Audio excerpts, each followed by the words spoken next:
O Direito e Literatura está de volta. O justo, esse é o tema do programa de hoje. E aqui no estúdio, os nossos convidados nos ajudam a entender mais sobre o assunto por meio de referências literárias. Começo pelo professor Bolzan, sobre essa questão shakespeariana, que está presente também, de certo modo, no Otelo, está isso também presente no Cervantes, na questão da aparência, da busca da verdade. E aí, verdade e justo tem uma fronteira muito pequena e também o contraponto que é a farsa. Eu acho que a questão central que aparece nessa comédia-tragédia do Shakespeare, ela se dá exatamente a partir dessa, e que é uma farsa que ela não é apresentada, ou seja, ela é relatada, ela é contada por aquele que constrói a farsa, que é o Borráquio, que recebe do irmão do rei, ou do meio-irmão do rei, recebe dinheiro para montar uma farsa, e ele relata na peça, né, na comédia, ou seja, ela não é explicitada, ela não é aparente, ela é só relatada. Ou seja, eu acho que tudo isso constitui uma questão que me parece importante na perspectiva de pensar a questão da justiça na modernidade, né, no momento em que ela vai se formar a partir do olhar ou de uma versão, né, e vai gerar consequências, né, que é a consequência máxima, que seria a morte daquela que foi injustiçada a partir da farsa, mas que renasce depois, né, na figura da sobrinha, que não existia, que era a mesma Hero. E vocês acham que é uma descontinuidade do justo da antiguidade para a modernidade? O Shakespeare era um grande leitor dos antigos, né? Plutarco em particular. Então, a imaginação do mundo antigo com dramaturgia em inglês moderno. Mas, assim, as tramas são muito próximas. É a tragédia e a crônica social e é o jogo com a fantasia. Mas, enquanto o Bolzan falava, me ocorria, Drayton e Lênio também, que Platão reage diante do que, aparentemente, para ele, é uma farsa, que é o trauma da condenação de Sócrates.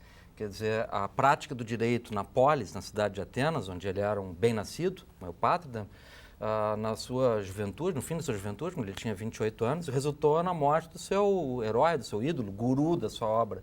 Então, o seu argumento de justiça oferece uma outra noção diferente daquela noção de justiça praticada na vida da polis, que é a noção do nomos, da isonomia, da correta partilha, da distribuição das atribuições, das prerrogativas, que para Platão se revela insatisfatória, porque resultou na morte do mais justo dos homens, do mais sábio dos homens, que é o seu herói, Sócrates. Embora ele não designe com esse tema, que é um tema da análise literária, da farsa, né? Mas é claro que ele está diante de uma situação histórica contra a qual ele se insurge e que leva o Platão a procurar um outro conceito de justiça, que ele articula então com essa noção da forma ideal, da forma do bem, tu agatua ideia. Né? Então, ligando a isso, Márcio, aquilo que o Bolzan disse, a farsa, em Platão nós temos os graus do conhecimento, e o primeiro, o mais baixo, é a sombra, é a aparência. Então, há que se superar esse nível da aparência para chegar ao verdadeiro conhecimento, as coisas como elas são, as formas. Agora, sobre a tua questão, Lênio, uma continuidade, descontinuidade dos gregos com o que segue. Eu trouxe a República de Platão na edição bilíngue alemã e grego, com o original grego, e essa tradução aqui é grande parte do Schleiermacher. Schleiermacher é um filósofo, teólogo do século XIX, Hegel, contemporâneo de Hegel. Trabalhava também em Berlim como Hegel. Um dos pais da hermenêutica. É um dos pais da hermenêutica, com Dilthey, Schleiermacher, Dilthey e os que seguem, Gadamer, Heidegger.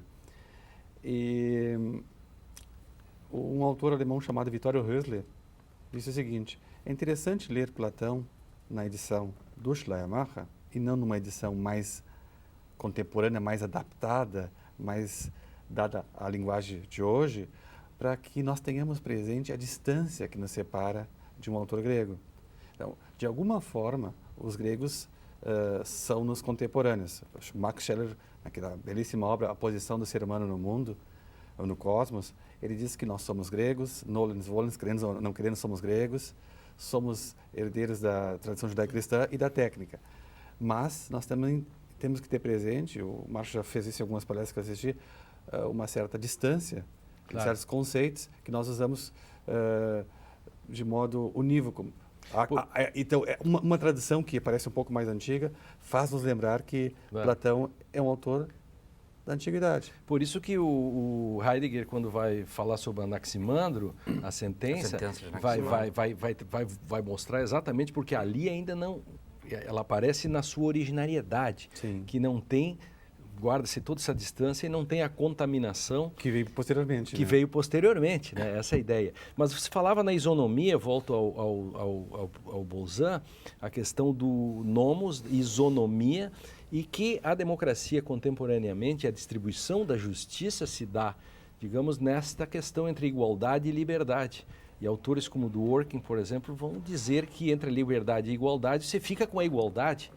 Quer dizer, veja como isso é forte já, continua hoje nas grandes discussões, por que eu tenho que tirar recursos para dar felicidade para alguns, em detrimento de outros, ferindo a igualdade. Essa é uma questão muito presente, né? Sim, acho que esse intercâmbio, talvez justo, pudesse né? dizer, que vai se travando ao longo da história, mas que em alguns momentos há uma certa preponderância de um determinado olhar ou de uma determinada perspectiva com relação ao que é o justo ou o que é o justo. E talvez na questão do Shakespeare, que me chamou a atenção, assim, de uma leitura de um jurista, de uma obra literária, às vezes, que pode, às vezes, sair da obra mesmo, até mesmo a forma como a própria modernidade vai querer construir, né, respostas justas a determinadas situações. E todas elas são respostas que se dão a partir de versões, de fato, né, de olhares do indivíduo em relação a situações que poderão ser uma farsa, poderão não ser uma farsa, se constituem... Eu concordo com você. Acho que Shakespeare é um grande teórico do direito, por exemplo. Shakespeare trabalha, entre aspas, a filosofia do direito muito melhor do que ele adianta em 200, 300 anos. As grandes discussões, por exemplo, medida por medida, para começar por aí, né? Mas em cima disso, nós falávamos da sentença do Anaximandro. Acho que o Marshall pode dar um rápido toque sobre essa questão, né, da sentença.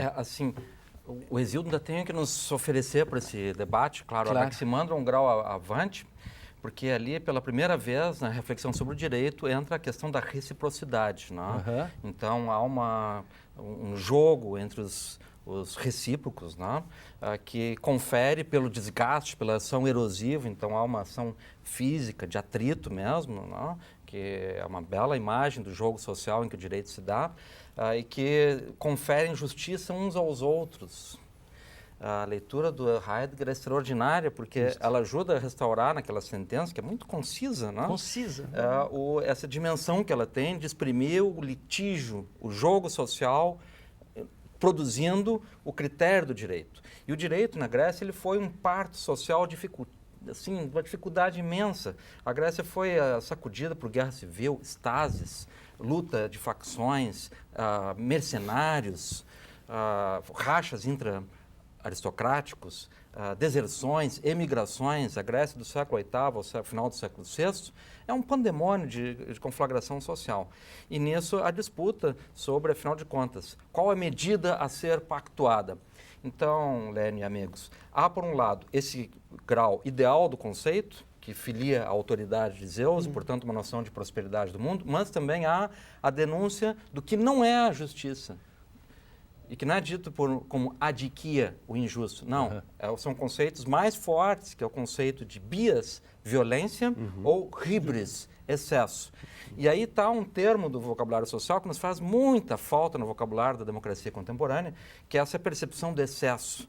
Onde há o excesso, que significa a quebra, a transgressão, a desmedida diante de algo que equilibra as relações sociais. O que pode aparecer, inclusive, no próprio Shakespeare, a questão de quando ele julga a Hero em público, que a leva à morte, né? Ou seja, de um fato... Um excesso. De um excesso. Excesso de poder...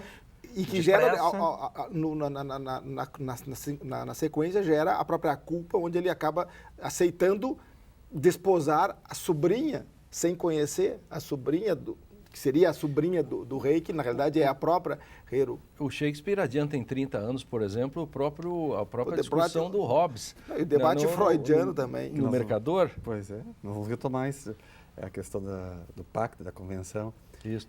Mas no que diz respeito a esse ponto, a questão da desmedida, aqui nós temos uma outra noção grega que é muito importante para o direito. Qualquer manual de direito, tu és um fã de manuais, né? Nele. Sim. Colecionador de manuais. Esses assim, direito em 30 minutos, né? Fala quais são as funções do direito. E aí sempre fala da questão da ordem. Paz, ordem, não é isso que aparece? Então, a noção da ordem, a noção de taxis, é uma noção muito importante para os gregos, ligada a essa questão da medida, desmedida. Em Platão, por exemplo, nós vemos que há uma desordem inicial, uma espécie de caos, e há uma ordenação. E não é por nada que há uma peça do Shakespeare chamada Medida por Medida. Tem toda essa relação.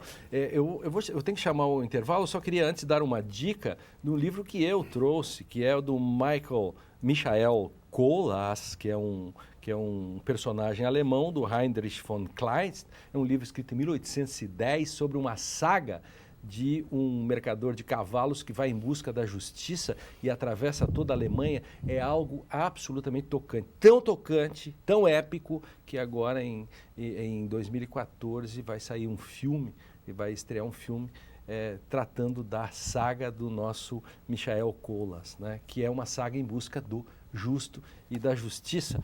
O Direito e Literatura vai agora para o intervalo, né, para o justo café exigido por todos e vão levar, mas na volta a discussão continua. Vamos entender melhor essa questão do justo na passagem para os nossos dias, para a modernidade, para os nossos dias.